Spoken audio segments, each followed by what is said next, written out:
Hi, welcome back to Mind Control. I don't have a relationship with God because I'm afraid of burning in hell. I have a relationship with God because He helps me in my day-to-day living. I have a relationship with God because if there is an eternal place to go live, I want to go see it. I figure, as long as I ain't trying to step on nobody to get to where I'm going. Look, you all gonna make mistakes. Everybody's a sinner in here. Everybody in here broken. Everybody need help. I need help. I'm broken. You need God fixing you some kind of way. I don't care who you are. I don't care how much money you got. You need God. But listen to me. Don't you understand that that's okay? It's all right to have a relationship with God. Having a relationship with God is really cool.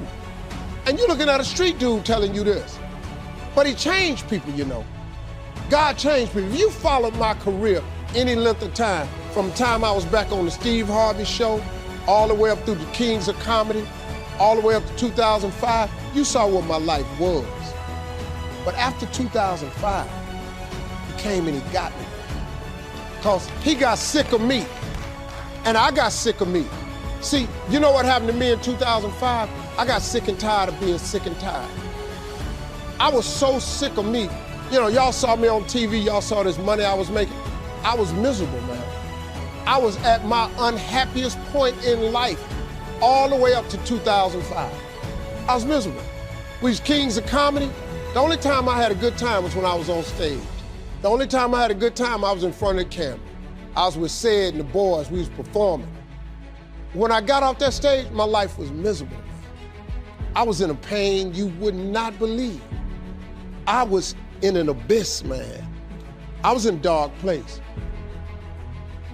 How in the world did I get here? I got here because of God's grace. My plight had overtaken me, and I was about done. But right when you think you're about done, don't He always show up? Can you name me one single thing God ain't brought you through? Can you name it? If He ain't brought you through it, He's currently pulling you through it right now. And you know how I know that's real? Because you're sitting in here. The God I serve, you can't put no limitations on Him. If you just get out the way, He can show you something. He do miraculous things all the time. Why would you not want one of them miracles to happen for you? I'm sitting here, for me to be here today, the dude that I was, it's a miracle. We pray little prayers. We pray stuff that we see a way to get. You supposed to pray for stuff you can't see no way how you can get it. God is in to make your dream come true business. God is in to get your life together business. God is in the forgiving business. Don't let nobody fool you, man. Don't let nobody fool you. Don't forget to pray. Don't be ashamed to pray, and don't ever be too proud to pray, because prayer changes things. Prayer changes people too. God said, I got 7,000 that I could use. I choose to use you, but I got 7,000 who are doing what you're doing. But just because they don't do it exactly like you're doing it, how arrogant of you to think that you're the only one right and the only one left and the only one I'm talking to and the only one sincere and the only one going to heaven. Your perception is off. Seer, you can't see correctly. You've gone blind. If there were only one thing that we could heal today, it would be the blindness of leaders who think they are the only ones left. And now they're in this predicament, and he's come to this point, and he's up under the juniper tree, and the real truth of the matter, he's tired. And when you get tired, you get cynical and critical and evil, and you think you're called to be the police of the church and straighten everybody out because you're the only one left. And really the only thing wrong with you is that you're tired and you're burnt out, and your love is gone. Your love is gone. Your love is gone. And you're representing a God that is love, and you have no love. And he's gotten up under the juniper tree, and he's exhausted, and he falls asleep. He needed some rest. He needed some time off stage.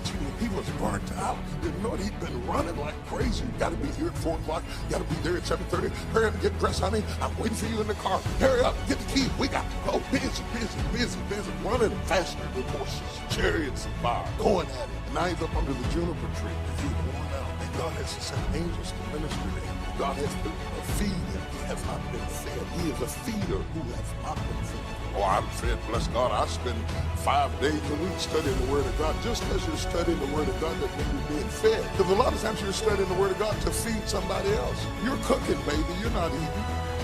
Everybody else is being fed. Can you imagine how they left Mount Carmel talking about, woo, glory to God, woo, woo, woo, woo, and people just go home all excited. And the man of God, look at how different. They come off the mountain excited about God. He comes off the mountain exhausted. It costs you a lot to be available to people. Yeah, and blessing people and them leaving refreshed and excited costs you a lot. And it is so crazy because the more effective you are at sending them home blessed and motivated, excited, the more likely you are to go home depleted because you gave them your courage. They left encouraged. You went home discouraged because they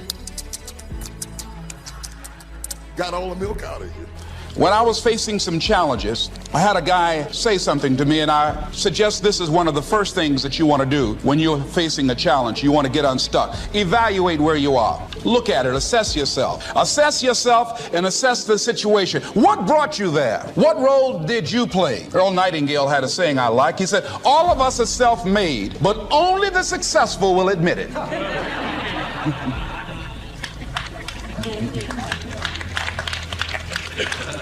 What has brought you to this point? What did you learn from it? Are you learning anything, or are you doing it over and over and over again? Somebody said that insanity is doing the same thing in the same way, expecting a different outcome. Are you going through it, or are you growing through it? Are you bigger and better because of it? Because it's not going to leave you until you grow through it. I was going through a major challenge in my life that was wearing me out, that was using me. And one of my students told me in a class that I was teaching, Lessons in Truth, she said, Les, until you handle it with grace, it will stay in your face. And it stayed there a long time. So I will always be grateful for meeting someone who made a difference in how my life worked out. I am sure if Mr. Schoaf were still alive, I would have called him one more time today and thanked him for sharing the ideas and inspiration that changed my life. For many years, I shared this philosophy for wealth and happiness with my business partners and met with equally exciting results. I am primarily a businessman, not a professional public speaker, but I have been intrigued with the challenge of trying to put into words the ideas that can make a difference in how a person's life works out. And now I have the chance to share these ideas with you. I don't claim to have all the answers on how to do well, but I do have some answers that have worked extremely well for me and thousands of others. Take these ideas and edit them all you wish. You certainly don't have to buy everything any one person says, but give me a chance. If something sounds good, try it. If it doesn't make sense, discard it. Remember, don't be a follower, be a student. Everything in our life is controlled by 3 decisions. And those 3 decisions I'd like you to look at today because I really want to deliver for you. I didn't come here to do a speech. I love Mark dearly. I really want to serve you, and you all are giving the greatest gift you have, your time. You get your money back, but you can't get your time back. And so I really want to serve you. And I think one of the most powerful things we do to serve you is have you become clear of what the controlling force is that's controlling the quality of your life. And you and I both know it's not the amount of money in your pocket. It's not who you know. It's not even what you've been through. It's really the decisions you make moment to moment about a couple of different things. The 3 decisions I made in that moment that I'd like to pull your attention to just real quick are, in this moment you're making these 3 decisions, by the way. The first one is, what are you going to focus on? And that day, my father focused clearly on the fact that he had not taken care of his family. And whatever you focus on, you're going to feel. In fact, many of us in this room, hope you ever focused on something, you were thinking something horrible was going to happen, you experienced the pain of that failure or that challenge in your life, and then it never ever happened. You've got this experience, say, And if things aren't bad in your life, you can always think of shit that hasn't even happened yet and feel bad in advance. Many people do. Because whatever you focus on, you'll feel. Write it down. Focus equals feeling, because when you start to take control of your focus, you take control of your life. But that day, he focused on the fact that clearly he failed his family, and that was the meaning. The second decision you make is, what does it mean? As soon as you look at something, think about something, focus on it, you go, what does this mean? Is this the beginning or the end? Is this punishment or reward? Is God trying to hurt me or trying to challenge me? Or is this nothing to do with God? I was just being a lazy bastard. Right? The meanings we give to things control our life. If you think it's the end of a relationship, are you going to behave the same way as you think it's the beginning of a relationship? In the beginning of a relationship, when you're totally in love with someone, what will you do for them? Tell me, what will you do? Oh, come on, guys. What will you do when you're totally in love? Shout out, what will you do? What? Make the sound of what it's like when you're totally in love, out of your mind. Just go ahead and make that sound like a primal sound of what that feels like. Just go for it so we get some energy in this room. It's been a long time for some of you, I can see really clearly. Let's try this time. How about totally in love and passionately desiring this person? Like you can't wait to touch them, make love to them, be with them. Make the sound of what that would be like. Go ahead, nice and loud, go ahead. So when you have the meaning that this is the beginning of the relationship and this person's the most incredible thing and you will do what for them? What will you do? Anything. What if you were that way with your client? What if you're that way with your internal customers, because your partners? You go, well, at the end, we'd have real sexual problems with HR. That would be the real challenge. But if your commitment was the same, when you're in that place, you do anything in the beginning of a relationship. In the beginning of a relationship, if your partner said, would you take out the trash? What do you say? Take out the trash. Happily. But after about 7 days or 7 weeks or 7 months or 7 years or 70 years, one day someone said, we take out the trash. Go, what do I look like? Your janitor? What happened to our passion? I'll give you a clue. If you want a relationship to last, if you think it's coming to the end, do what you did in the beginning if you want to be in it. Because when you think it's the beginning, you behave differently than the end. You get pushed around all the time. And just because you hang around other dudes like you who also get pushed around all the time, it's not normal and it's not okay, and you need to change. You with me on that? Yeah, funny guy just shifted, didn't he? So I didn't come here to entertain you today. I came here to set the stage. You need to quit playing around. The world is monkeying with your family and you let them. And there was a time in your life when you were a little girl where you knew you were going to do something great with your life. You were 3, 4, 5, 6 years old. There was some point, sometime in your life, you knew you were special. You knew you were supposed to do something great with your life. You knew you were going to make a difference in the world. Somewhere along the line, life started happening, a setback here, someone teased you at school, a divorce, you got into a career someone else picked for you, whatever it is, and you started to settle. You start to make excuses. You start hanging around people just like you, and they make it okay. Then you meet Kent. Then you meet this group. Now you're learning stuff, so the heat's on, man. How many of you have kids? Okay, grandkids, anybody? Awesome. You know, like when you go to your kids' plays at school, and there's 40 kids up there for the Christmas recital, who do you see? Who do you see? You don't see the other 39 kids. You're looking right at your kid, aren't you? You go to a baseball game or a soccer game for your kids, you see the other kids, but who do you watch the whole damn time? Your little one, don't you? Yes or no? I got news for you. Listen, your kids do the same to you. They're watching you, and they're going to get to an age where they figure out who you really are. Your grandkids will figure out, they'll always love you, Grandma. They love their mama. But you get to an age in life where you figure out who they are, don't you? Think about your own parents. You love them, but you know who they are. You know whether they've changed the world. You know whether they've done something great. You know whether they just exist. Your kids are going to figure you out someday, man. Sooner than you think, too. And it ain't good enough. You can be anybody you want to be. Really, Dad? Then how come you're not? You can accomplish anything in the world you want, sweetheart. Well, why haven't you, Mom? They're watching you. I don't deliver a normal message. I love you. I'm here to shake you up and get you to remember what I say today. Because this information goes nowhere if you don't separate yourself by leveraging the pain of where you are or the pleasure of where you're going, and you best get in a damn hurry. Thank you so much for watching till the end. Don't forget to share your thoughts in the comments section. Please also like, subscribe, and share this video with your friends and families. Please watch our other motivational videos. Thank you again.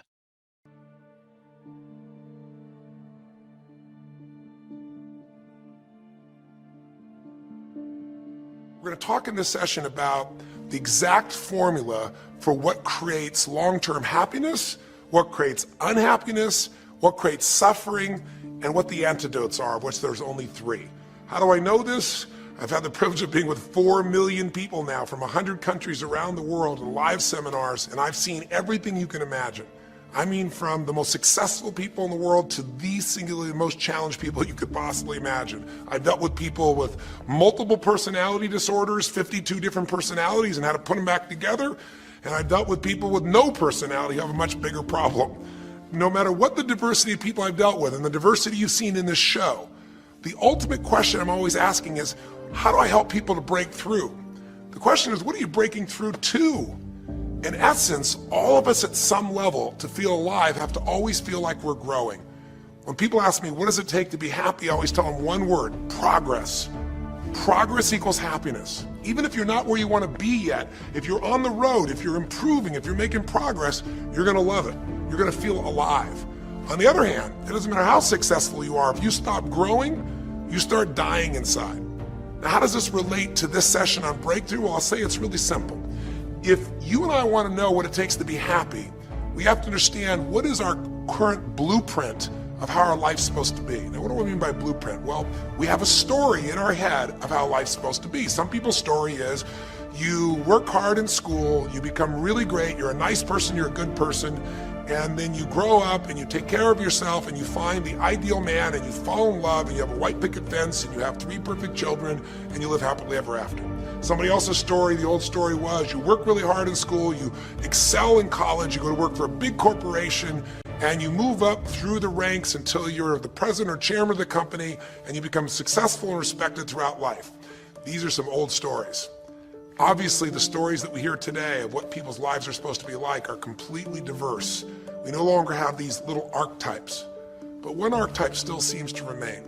And that archetype is, in order for you to really feel like you're enough, many people believe they have to achieve an enormous amount. They may do it in different ways. They may do it by building a company and taking it public when they're 27 or 25 years old, or they find and create a new technology, or they become a very special doctor. But we live in a culture in the West that teaches people that you're not enough unless you do something really special and unique, and we define special and unique in interesting ways. A school teacher is not special and unique. A mother who stays home with her children day and night, sculpting their minds, their bodies, their souls, and their future is not special. We live in a world today where we treat teachers like they're nobody and pay them accordingly, and we wonder why our children seem to have challenges in learning and growing or being engaged in school. We spend thousands of dollars on some item like a computer, but what we look at overall, we invest in for the teacher and for that person who's the personal connection with them is so small. We live in a society where many women look down and say, well, you're just a housewife, you're just a mother. See, some of the pain we have in our society is not because there's one right or one wrong approach, but because we try to make everybody fit into some particular approach to life. Here's what's going to make you happy or make you unhappy in life. It's real simple. Let's do a quick test. If you're in a situation right now where you look at your life, I know there's an area of your life that you probably feel pretty darn good about. Even if you're not happy with your finances, I bet you feel damn good close to your kids. Or if you're not close to your kids, maybe you don't have any kids, maybe you feel really good about your career. If you're doing not so good in your career, maybe you got a really great body that you've trimmed down or strengthened up, or you really shaped yourself the way you want, muscularly, or in the way you look. Or if that's not happening, maybe you feel a really special connection with God, or really close to your mother or father or your family, whatever. Almost everybody has an area of their life they feel really good about if they're honest and if they're fair to themselves. What's an area of your life you really feel happy about? And I want you to think about it for a moment, truthfully. What's an area in your life today that if you wanted to be happy about it, you really could feel proud about it? You could feel like it's an area you're doing darn well in. And ladies and gentlemen, as a result of stretching out, of acting on my dream, and I don't know what that dream is for you, I can tell you that it's possible. No one could have convinced me that after just over 6 years, I will have my own book entitled Live Your Dreams. Just over 6 years, I will have 5 specials on public television. Just over 6 years, I've done motivational speaking for AT&T, Procter & Gamble, McDonald's Corporation, Xerox, IBM. Just over 6 years. I will now have my own talk show that will premiere on Monday, Labor Day. I'm saying to you, your dream is possible. Your dream is possible. But not only is it important that you believe and begin to know that it's possible for you to live your dream as you run toward it, but I've done something that I want to share with you called Choosing Your Future. In fact, I've developed a set of tapes talking about how to begin to create your own reality by choosing your future. And not only is it important for you to know it's possible for you to choose your future, but it's necessary that you work on yourself, that you develop yourself. It's necessary that you get the energy drainers out of your life, people who don't want anything. It's necessary to know that everybody won't see it, that everybody won't join you, that everybody won't have the vision. It's necessary to know that a lot of people like to complain, but they don't want to do anything about their situation. That you are an uncommon breed. You know, you have to know within yourself that I can do this. Even if no one else sees it for me, I must see it for myself. That's necessary. It's also, ladies and gentlemen, necessary that you be creative. when you're working on your ideas, that you understand the importance of changing up, of readjusting your strategies. Many times we can have a great idea, but if you're not advancing it in the right way and things don't happen, you become discouraged and think the idea doesn't work. No, that's not true. It's necessary that we become creative. I remember when I was in New York walking down the street, and a guy approached me and said, "Hey, mister, can I shine your shoes?" And I said, "No, I'm in a hurry. I don't have time." I kept walking. Someone else said, "Hey, man, your shoes look clutty. May I shine your shoes?" I said, "No, I don't have time. I'm sorry, I'm busy." And I was walking fast, and many people solicited me for my business. And then finally, a young man stepped in front of me, and he said, "Excuse me." And he started counting, 97, 98, 99, 100. He said, "Sir?" I said, "Yes." He said, "Come here, please." I said, "What is it?" He said, "Today is my birthday. And every year, just to thank God for another year of life, the 100th person who passes my shoe shine stand, I offer them a free shoe shine. Would you give me the honors?" I said, "Why, sure." I got up on the shoe shine stand, George, and I sat there, and he shined my shoes diligently. And when I got down, I looked at them, they were sparkling. And I was walking away, and I said, "Thank you." And I stopped, I said, "Excuse me, but how much do you usually charge?" He said, "Only $2. I said, "I tell you what, today's your birthday. Here's $5, keep the change." He said, "Thank you." As I was walking away, looking in the opposite direction at other people coming, he started counting again. 97, 98, 99, 100. It's necessary that you be flexible, that you are always thinking of how can I improve this better. The summer's called challenging time. In the summer, we've got two things going for us. One is opportunity, but the other is to watch out for your enemies. Nourish your values in the spring, in the summer. Like a mother, nourish the values. Distributors you've got, make sure that they get plenty of nourishment from you, plenty of training from you, plenty of understanding from you. Don't be short, don't be careless. Give them your best, like a mother would give the best to her child. Give them the best you've got. Just because they're not part of your immediate family, they're a part of your Herbalife family. They deserve the best nourishment you've got. Don't shortchange them on food that'll help them to grow. Don't shortchange them on information that will help them to learn. Don't shortchange them on ideas that'll help them to transform their lives. Be like a mother in the summer and give the best you've got to everybody you can reach and everybody you can touch. It's called opportunity in the making. Be careful of those around you. Even when your check comes from Herbalife. You say, "Well, Herbalife sends my check." Well, here's what you've got to understand. It's not the 13th floor that sends you your check. It's not the computer that sends you your check. Some live human being had to make it possible for that money to finally get to you. So remember, it's human beings that make our lives valuable. It's not systems, it's not numbers in the marketing, it's not computers, it's not the printout, it's not points, and it's not royalties. What makes us all rich beyond our wildest imagination is people. So be mindful of investing in the summer in every person you can possibly invest in. They will make you wealthy.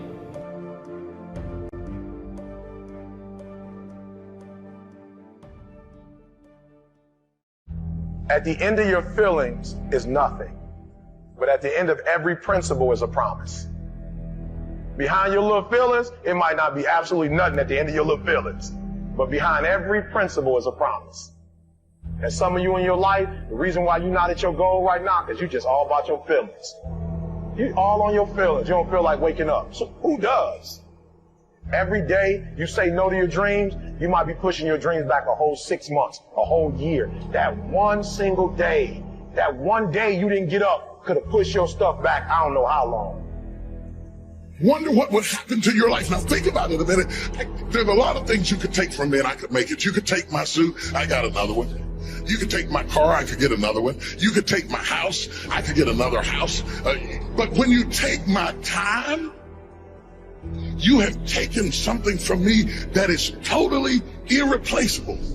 We take all kind of classes for money management.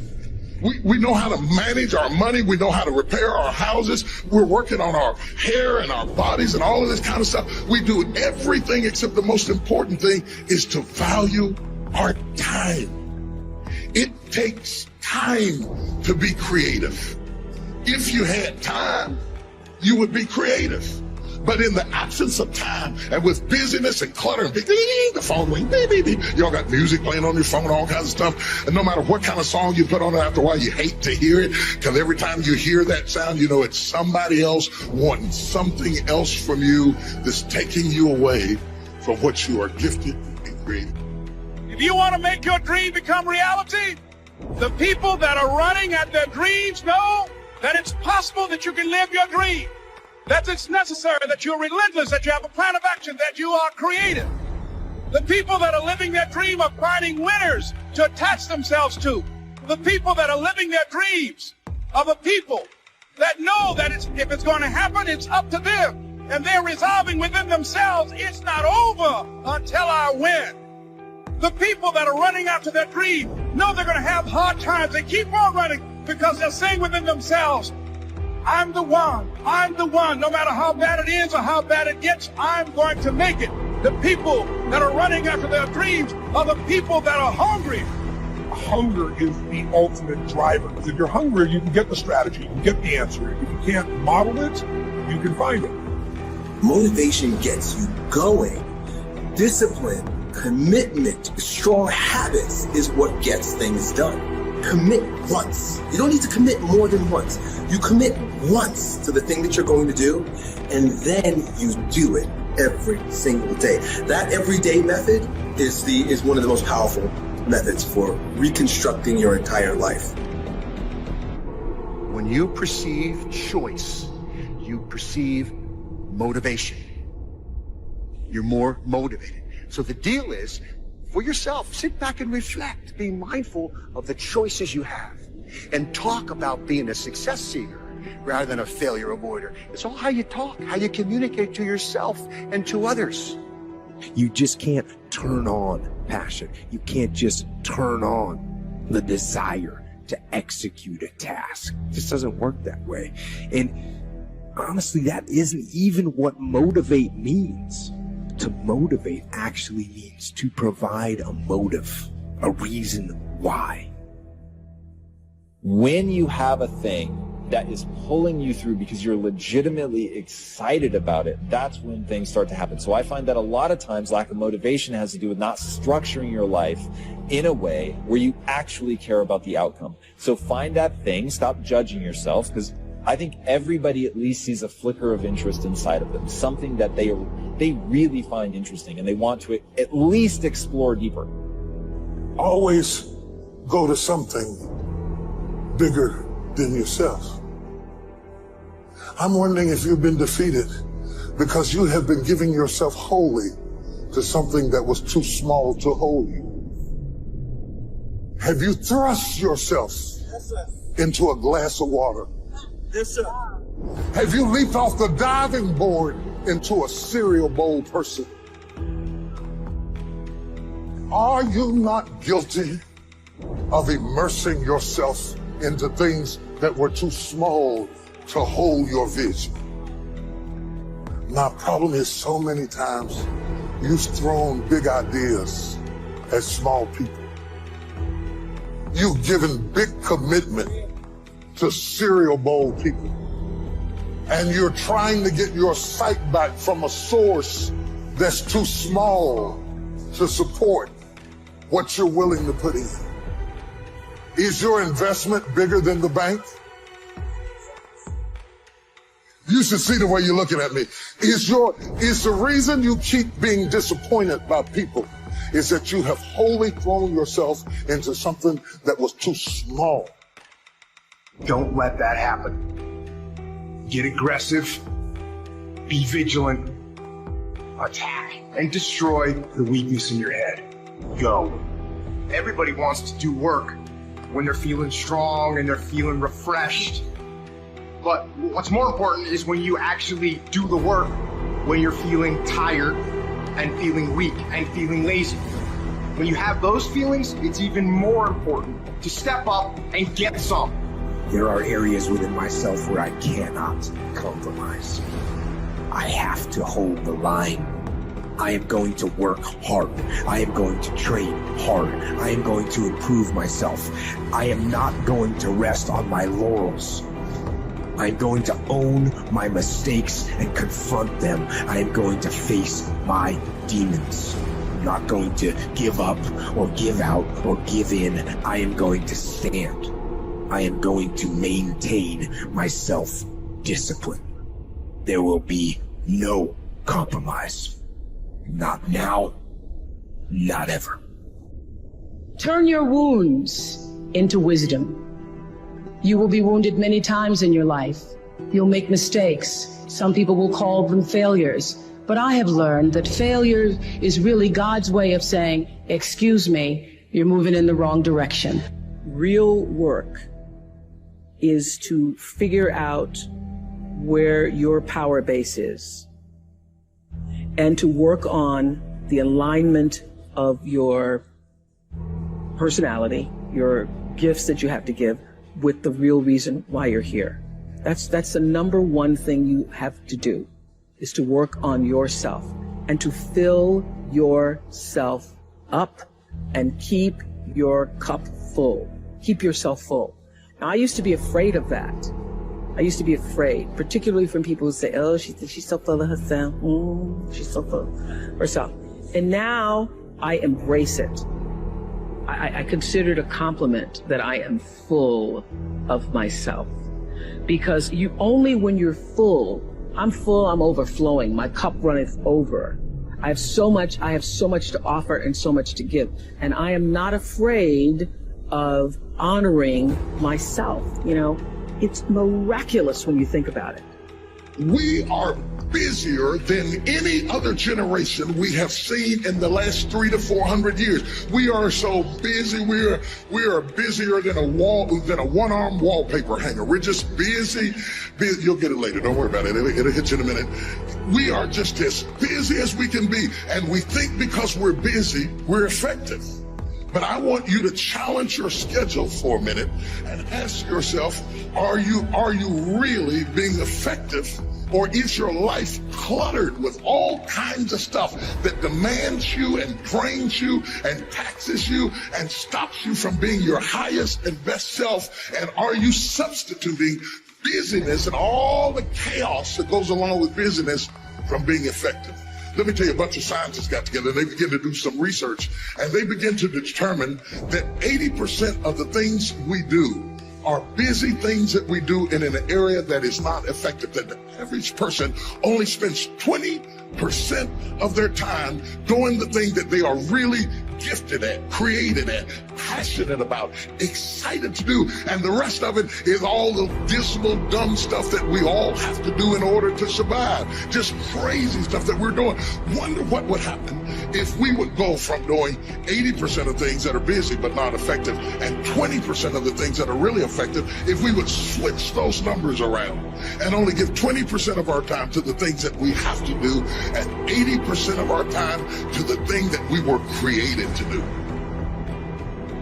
And when you need motivation yourself, don't look for someone to scream and yell. Don't look for someone else to give you motivation. Look at yourself and remind yourself why you are doing what you are doing. Remind yourself that this struggle, this temporary pain, this fight that you're in, this is what will make you stronger and faster and smarter and better. Don't be upset by the results you didn't get from the work you did not do. I don't want you to be upset. I don't want you to be angry. I want you to be like, I didn't get the result because I didn't do the work. I didn't show up on time. I didn't do what I said I was going to do. I hit the snooze button. I made an excuse. I didn't make adjustments. I'm tired of people talking about, I want to be successful. I want to be great. Look, everybody wants to be a beast. And so it's time to do what real beasts do. And let me tell you something. That means getting up early and going to bed late. That means you don't go to sleep when you're tired. You go when you're done. If you just decide, I'm going to keep my word. If I say something, I'm going to do it regardless. Being more disciplined, Find something that you can look at your life that you say, hey, I know I've got a problem in this area, being late, procrastinating, not taking care of business, being seriously not serious. I need to deal with that. I guarantee you, if you're wondering why it is that everybody else has this and that and this, and why you don't have, I guarantee you that if you take an inventory of your actions, they equal what you're getting. Period. If you do the work consistently, if you invest in yourself consistently, 10 years of motherfucking work when everybody else is partying, making excuses, doing the cool thing on the weekend, is going to pay off. Hi, welcome back to Mind Control. How much of life do you feel like you control, or how much does life control you? Do you tend to control more of what's going on, or events controlling you? If you focus on what you can't control, if you focus on the past, if you focus on what's missing from your life constantly, that pattern of focus will make you frustrated, overwhelmed, depressed. It won't even matter if you're, taking antidepressants. If you keep focusing on what you can't control, what's missing from your life, you're going to feel depressed still. You can take as many antidepressants as you want. Focus equals power. The challenge of life, I have found, is to build a resume that doesn't simply tell a story about what you want to be, but it's a story about who you want to be. It's a resume that doesn't just tell a story about what you want to accomplish, but why. A story that's not just a collection of titles and positions, but a story that's really about your purpose. Because when you inevitably stumble and find yourself stuck in a hole, that is the story that will get you out. What is your true calling? What is your dharma? What is your purpose? You can't connect the dots looking forward. You can only connect them looking backwards. So you have to trust that the dots will somehow connect in your future. You have to trust in something, your gut, destiny, life, karma, whatever. Because believing that the dots will connect down the road will give you the confidence to follow your heart, even when it leads you off the well-worn path. And that will make all the difference. Just stand. You keep standing. You keep standing, no matter how rough the sea, you keep standing. And I'm not talking about just water. You keep standing. No matter what, you don't give up. It doesn't matter to me any longer how long I live. What matters to me most is how I live. I ask y'all one question, a question that I was asked all my life by a third-grade dropout. How you living? How you living? Every day ask yourself that question, how you living? Here's what a cook in the dining center would suggest you to live this way. That you would not judge, that you would show up early, that you'd be kind, that you'd make sure that that servant's towel is huge and used, that if you're going to do something, you do it the right way. That cook would tell you this, that it's never wrong to do the right thing, that how you do anything is how you do everything. And in that way, you will grow your influence to make an impact. In that way, you will honor all those who have gone before you, who have invested in you. Look in those unlikeliest places for wisdom. Enhance your life every day by seeking that wisdom and asking yourself every night, how am I living? I don't know how much stayed in, but he ate them, right? But the point being, anything can be done if you break it down small enough. Make sense? So don't let the bigness of a goal overwhelm you. Complaining, crying, whining, griping. A Bible word called murmuring. See, that'll ace your future. Spend 5 minutes complaining and you have wasted 5. And you may have begun what's known as economic cancer of the bone.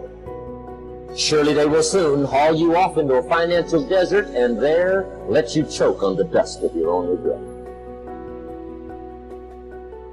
And not only is it important for you to know it's possible for you to choose your future, but it's necessary that you work on yourself, that you develop yourself. It's necessary that you get the energy drainers out of your life, people who don't want anything, people who are not striving, people who are not challenging themselves, people who aren't growing, people who have stopped dreaming. It's necessary that you align yourself with people and attract people into your business who are hungry, people who are unstoppable and unreasonable, people who are refusing to leave life just as it is and who want more. My mother used to say, birds of a feather flock together. If you run around with losers, you will end up a loser. It's necessary that you get the losers out of your life if you want to live your dream. One person can change the world by giving people hope. So if you want to change the world, start each day with a task completed. Find someone to help you through life. Respect everyone. Know that life is not fair and that you will fail often. But if you take some risks, step up when the times are the toughest, face down the bullies, lift up the downtrodden, and never, ever give up. If you do these things, the next generation and the generations that follow will live in a world far better than the one we have today. And what started here will indeed have changed the world for the better. Let's look at this idea of specificity for a minute. Like a winter home in Hawaii. Very nice. But if I say, I will own a 2-bedroom beachfront villa on the west coast of Maui, Hawaii by June 1st, 2003, does that sound a little more clear? Yeah. And until you get specific like that, the creative part of your brain won't jump in and decide how to help you get there. And that's why a lot of people never get their dreams, because they don't make them specific enough. You got to get real nitty-gritty. Break it down. How much by when? I want a better relationship with my husband. Well, what does that mean? But if I say I want to spend an hour a week sitting opposite my husband talking about real things that matter, no TV on, eye-to-eye communication. Now that we can measure. Did you do it for an hour? Want to have more fun. What does that mean? But what if I say I'm going to listen to comedy albums twice a week for a minimum of an hour? You're probably going to have more fun. So make it specific, make it real. Some people say, you know, I want our business to increase. Well, how much, by when? I want the reading scores to go up in a school. How much, by when? Until you have that, you're not going to make progress. And so many people's dreams never get completed because they're not clear about the specific number of how much by when. I told you earlier in the program, we said we're going to sell 1.5 million books in a year and a half. And that directed our behavior. Recently, we just said we're going to sell 1 million books in one day. We had 101 bookstores involved in a book signing. We're going to try to be in the Guinness Book of World Record for the largest book signing ever done. Now, I don't think we sold 1 million books. Maybe we sold a couple 100,000. But by holding that question and trying to figure out how to do it, it moved us toward that goal. Now, maybe it'll take us 2 years to figure out how to sell 1 million books in one day, but it gets the thinking to expand out into that arena. Is this making sense? Okay, so you want to have those goals. Now, the other thing you want to do is break your goals down. Many of you have big goals. End hunger in the world. That's a pretty big goal. You know, have world peace. Achieve a certain level of spiritual oneness with God or life. Big goals. When you first look at it, it's kind of overwhelming. But what if we were to break that down into little steps? It says, okay, I want to go to college and get a PhD. Gosh, I'm only a high school student. But the next step would be finish the math class, get an A in this. Write for a brochure from a college. Get a catalog. Pick 1 or 5 colleges that I want to apply to. You know, just keep breaking it down to little steps and then figure out how to get all those steps done and put a date by each step and then start doing the plan. Someone said if you fail to plan, you're planning to fail. Does that make sense? Yeah, absolutely. One of my friends said, success by the yard is hard, by the inch it's a cinch. So we just break it down into small pieces. I was reading the Guinness Book of World Records because we were thinking about being in there, and this guy set a goal to eat an entire bicycle, tires and all. Now, how do you do that, right? Well, it took him 17 days. But what he did is he kept cutting the bicycle up and then melting it down into little swallowable pieces, and he ate them. It's really hard to be truly happy when you're not being yourself. And most of us have no clue who we are. We all have situations that don't look like they're going to work out. We don't see how we can get well, how we can accomplish a dream, how our family will be restored. All the circumstances say it's not going to happen. Thank you so much for watching till the end. Don't forget to share your thoughts in the comments section. Please also like, subscribe, and share this video with your friends and families. Please watch our other motivational videos. Thank you again.